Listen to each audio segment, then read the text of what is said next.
dadka bini aadamka maraatibta ama darajooyinka ay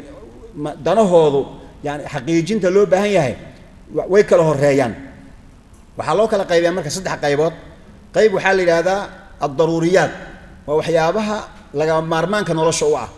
oo hadii la waayo nolol ma jiriso yani waa la dhimanayaa nolol ma jiriso daruriyada la yiraahdaa mid waxa la yiraahdaa al-haajiyat yani waa loo baahan yahay laakiin looma dhimanayo xogaa waa un la yira rafaadaya tuna waxa la yiraahdaa at-tahsiniyat waa qurxin iyo marka hadii qaybta koobaad ee ugu muhiimsan aan fiirino oo la ad-daruriyatku kulli wada taqaanaan oo shan arimood ayay ka hadlayaan oo la yiraahdo ad-daruriyat al-khamsa la yiraahdaa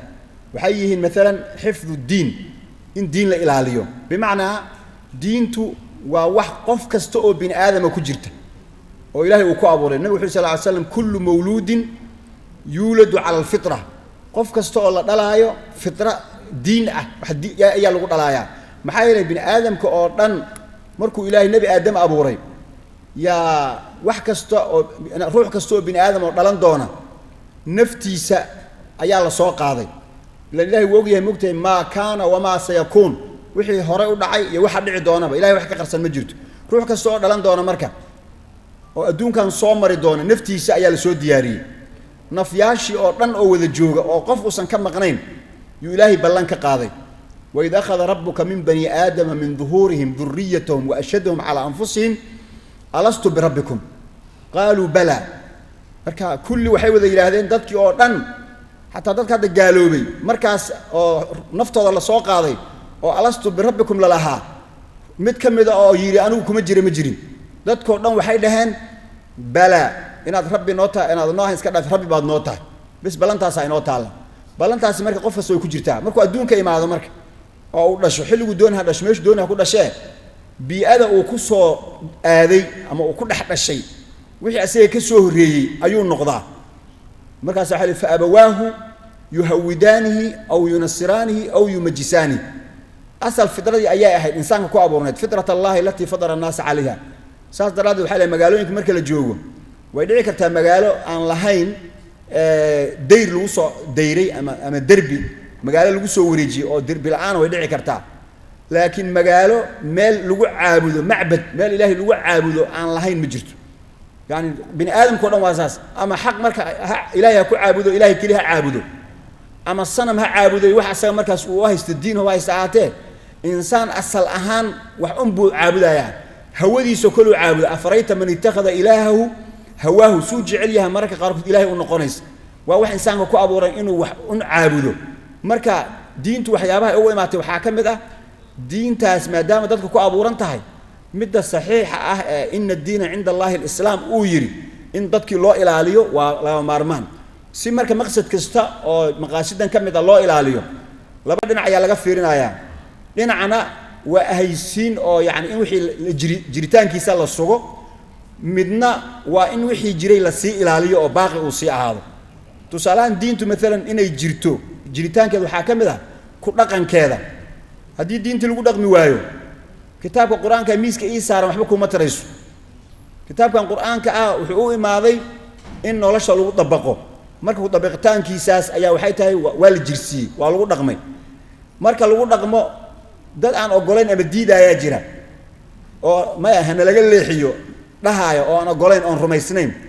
kuwa noocaas oo kale in laga celiyaa raba marka oo yiraahdo maya kan iska dhaaf kan naga raali ku ah ogolaano oo aqeedu noo yahay in aad zuuliso oo aad diidana ma ka yeelayne gacanta laga qabto leedana dhaaf naga leexo taas marka waa xaq ayaan u leenahay aqeedadeena iyo diinteena inaan noo ilaashano cidii aan ogolayn ama diidaysa in laga celiyo joog naga raalahow tan gorgorta laga ma galeen waa shayga ugu horeeyay adduunkan u joognee diin xifdu diin al dhahay waxa ku xiga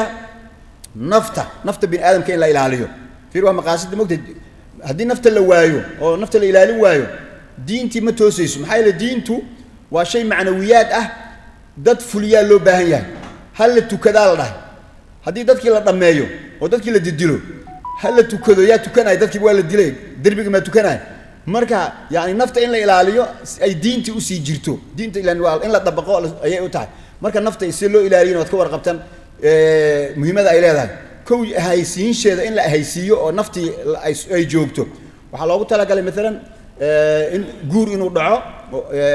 naftii markay joogto marka inay wax cunto inay wax cabto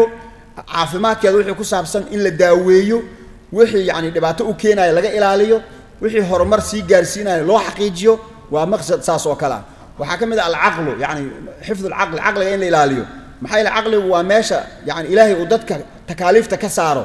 qofka duusan aqli lahayn oo majnuun uu noqdo salaadna laga rabo soonna laga rabo maxay yeelay meeshii yani looga sheegi lahaa salaada iyo soonka oo aqliga ahayd ee uu ku garan lahaa soonka inaan maalintii wax la cunin hadii uu waayo oo majnuun uu noqdo oo ilaahay soonna laga rabaa soon maxal dhaha waa nin waalin moogtahay ayo dadku ay soon waxna ma la cuno waxna ma la cabo haye intuu dhaho oo suxuurtii cuno aadu 4 saac markii la maraayo soo biyo iska cabaaya la arkay war maxaa kugu dhacay waa soon waaye soon maxaa la dhaho isgalay waa majnuun moogtahay mar haduu marka aqli joogin takaaliif ma jirto soonna laga rabo salaadna laga rabo maxay yeelay meel wax ku isticaabo male saas daraadeed wax kasto aqligaas wax yeelaynaya diintu way xaraantinimeysay saas daraadeed khamradu waa xaraan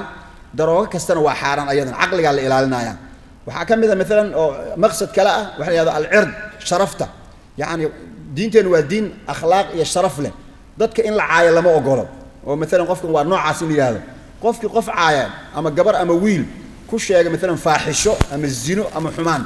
waxa laga rabaa inuu ku cadeeyo oo uu keeno marxaati inuu keeno haduu keeni waayo waxa lagu dhufanayaa 80 jildatan 80 karbash maxaa lagu dhufanayaa 80 kaas maxaa dadka u caayisa adiga marka cirdiga inna dima'akum wa amwalakum wa a'radakum alaykum haram inuu khudaysi ay ku jirtay mid ugu dambaysa oo daruuriyaadka kamid ah waa almaal xoolahan nolosha ay ku socoto waa in la ilaaliyo oo ilaahay wuxuu baneeyay in la ganacsado si xoolo loo kobciyo si xoolahaas loo ilaaliyana tuug haduu xoolihii uu xadaayo in yani la ciqaabo oo laga celiyo si uu maxay ahayd xoolaha uu xadin xifdul maal aydan asaas shantan maxaa la isu daba dhigay marka oo diinta iyo nafta iyo aqliga iyo cirdiga iyo maalka 1 2 3 4 5 maxaa loo dhahay waxa loo dhahay haday isqabtaan si u kala horeeyaan ayaa loo kala hormarsiinayaa hadda midna maalku xaguu joogay lambar 5 ayuu joogaa maalku naftuna xagee joogtaa lambar 2 ay joogtaa marka hadii la fiiriyo midna 2 iyo 5 waxa muhiim ah labaas ayaa muhiim in la ilaaliyo haday ku isu qabtaan marka in naftaada la dilo oo yani ama maal adiga marka laga rabo aad bixisid ma dhahaysid maalku isku ma dhajinaysid ana oo nafta hagooda ma ah waxa way si yani nafta loo badbaadiyo maalku waa in la bixiyo maxay yeelay way kala horeeyaan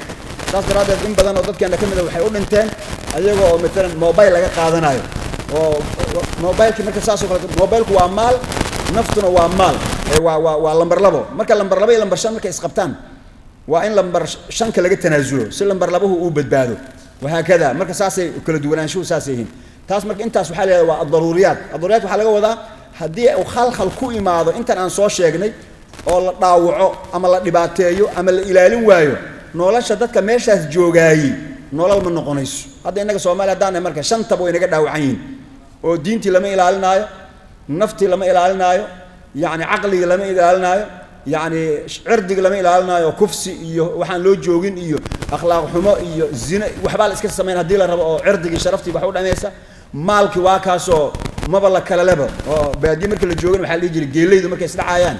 geel waxay dhahan haduu xira ku jiro xalaal iyo xaraan sinaba kuma xuma marba haduu xirada soo galo yani xalaal iyo xaraan ba sinaba kuma xuma uu ku fiican yahay halkaas ay ahayd magaalo markay imaatana aydan halkii baa dhici iyo isla marintii iyo wixii ayadana way socdaan marka shantii arimood ee in la ilaaliyo khalal ayaa inooga jira seen u toosisanaa way marka in la rabo shirkeen inta uga doodno intii aan ku biirin karno si loo ilaalin lahaa inaan sameeyno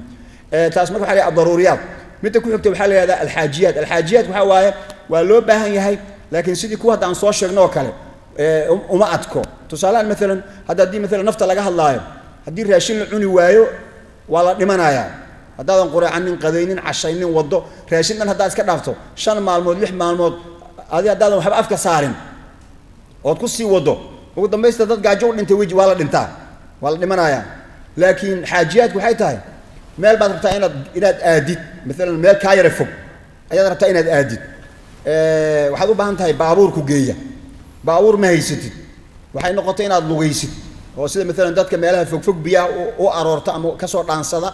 ama midalan suuqyada markii ka fog yihiin ama markay jaamacadu ka fog tahay kharashna aadan haysanin waxaad u baahnaan lahayd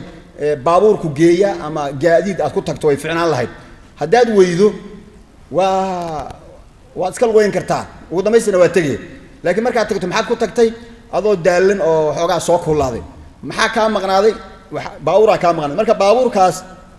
sida cuntada oo kale maaha ma dhimanaysid laakiin waad rafaadaysaa xaajiyada la dhahaa marka taas hadda ka hore waxaa la yidhi dadka baadiyaha mogtay waa dad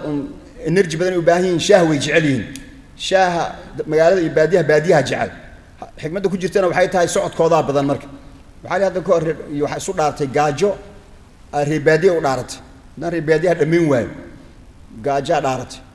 shaah begaysa ah wuxuu dhahay wallaahi inaad dhammayn karin waa dhuubi kartaa le maahine ma dhammaanayaan marka qofka oo iska dhuuban koob shaah lu iska cabaa uu iska socona uu dhuubnaan karaa leebis marka xaajiyaadku waxay tahay yacni inaad baabuur ku tagto jaamacaddii way fiicnaan lahayd laakiin waad weyday haddaad lugaysa marka ma dhimanaysid kistood dhuuban kartaa leemayn waad rafaadi kartaa ma ogi yacni ma dhimanaysid marka midda aan loo dhimanaynin laakiin la rafaadaayo ayaa xaajiyaad la yidhaahdaa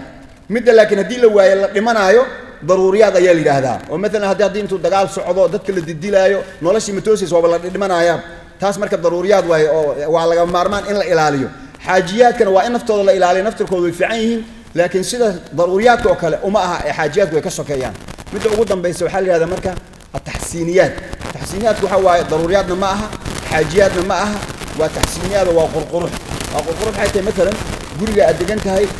inaad horta guri hesho oo yacni daah inaad ku xirxirto haddaad daah ku xiri weysid yacni mushkilo ma jirto laakiin markii daah lagu xiro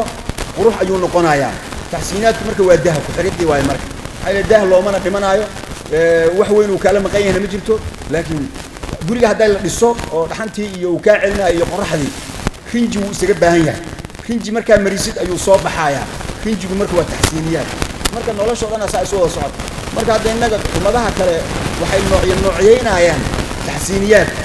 oo guryahooda iyo baabuurtooda iyo laamiyadooda iyo wuxooda waxoogaa markay joogaanba way iska beddelayaan waxay leeyihiin halkan waxaa soo baxay kalar cusub sanadkan saas intii horey meel iska soo saareen laakiin innaga xaggeen joognaa maanta taxsiiniyaad arrinteenu ma taagno waxay taagan tahay daruuriyaadkii hore see loo noolaadaa seen bays ugu samayn lahayd marka intaas maqaasidaas aan isla fiirino